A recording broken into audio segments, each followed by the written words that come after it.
But accountability in education at this stage of our development is timely. And I would say that it is tough talk at this time. And it should be. And it is a process that I think must be handled with the greatest sensitivity, because there is the good, the not so good, and the indifferent in the education sector. I wish to inquire of the relevant panelist, and maybe others, as to whether an evaluation of our past inspectorate system was done. I experienced that system as a student, and also an evaluation of the current education system. I was an education officer myself, which should be used to inform what is being set up as another inspectorate system. If so, I hope it can be shared, because I am in position of the education sector reform document, and I haven't seen the data that I am looking at to inform this new move. A matter of fact, I am reliably informed that the inspectorate system is going out of vogue in other countries. So why are we embracing this system at this time? Should we be looking at the roles and responsibilities of the cadre of people in our current system and their accountability? Will a name change do it at this time? Thank you. Yep. Thank you. Dennis? Mrs. Ramakan's question about whether or not moving in the direction of inspectorates is the way to go now engages my mind a bit. For one, we have been busily talking about Finland and talking about Singapore and talking about IB and Abitur. In every one of those cases, inspectorates play an important role. In fact, almost a merciless role in the case of the IB and the Abitur. 2 Sundays ago, I had the privilege of sitting and going through a series of case studies, about 200 of us in Mandeville, series of case studies of students applying to top-of-the-line universities from around the world. And we looked at applications specifically from Singapore, in the region from the Bahamas, and 2 from America, but 1 of the American schools was an IB school run by the United Nations. And I can tell you this, that even the application at the level of the student, in at least 2 of those cases, specifically Singapore and the UN school, IB school, there was an input from the inspector of the school to that application. And this is a wake-up call to me. I suspect also that something similar, but not as pointed, occurred with the Bahamian application. So let us not fool ourselves. Yes, it may be intellectually stimulating to go back and look what happened when the inspectors used to drop it in schools. I am old enough to remember that too. But I think far more instructive is to look at what are best practices in systems that are analogous to ours. Specifically, Singapore does have a system that's analogous to ours, and it is mercilessly inspectorate driven. Singapore, of course, we can understand.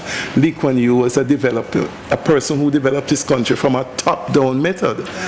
And I'm not necessarily advocating any sort of a dictatorship in education. I agree with you that there should be a great deal of sensitivity. But I do feel obfuscation and shoddy thinking is a feature of our system right now. Bright minds, but disorganized. We need to get things going, and leadership is critical. Can I? Okay, next. Could next I? Is Gina. Sorry. Okay, you can respond to this. I would like to just to respond a little. I think Mrs. Ramakan is right. Whatever system we have in place in regard to inspecting our our schools and working with people, because I've been in England. I have worked with Her Majesty's inspectors, and I was on the receiving end as a principal of the new Ofsted inspections. And it didn't matter. I was a nervous wreck, even though people were very kind and very nice to me. And I think the issue that was raised earlier about not making people feel as if they're being demonized or what have you is very important, because we do. Let me tell you something. When we did the task force report, we found a large body of teachers who wanted the system to be improved. They were tired of the shoddy and mediocre outcomes. Now, there are lots of things we haven't been able to discuss this afternoon in regard to why the system is like this. It's not just that teachers are teaching poorly. There are some other variables that we need to look at. And that is why when I was asked the question about the A-grade school, I want to contextualize the school. I want to look very carefully. I want us all to look very carefully at what is happening in that local school. So yes, the sensitivity is important. We know that we've had some not very good experiences around panel inspections. The last time Frank and I were talking, 40-odd inspections were done, and less than 50% of those were reported on the school. So there are some things there.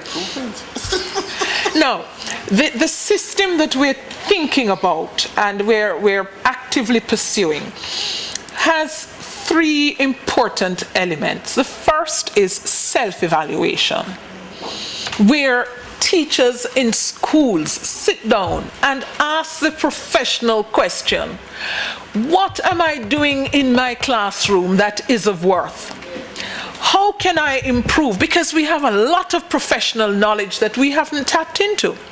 The JTC will be there to support that sort of discussion and discourse, and to help teachers to be the best they can be.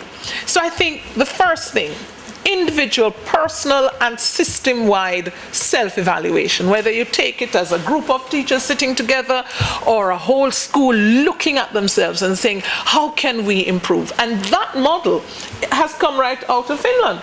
That is how Finland, starts and does their thing, the self-evaluation. Then the inspection. And I want us to be quite clear that whatever we do as an inspectorate, we must do it in consultation with the profession. They need to be on board. Every teacher, every educator must understand, must be part of the process, and must be part of defining the outcomes that you mentioned, Mr. Waite. And the third element has to do with improvement. And again, this is where the profession must be held answerable to the question: what are you doing with the wealth of knowledge that you have about children's performance in your school, in your class? How are you going to use that to improve your performance as teacher and the performance of children as learners? And I think if we can get that rounded, cyclical approach to inspection and improvement, then we could be onto a good thing. But we need to do it.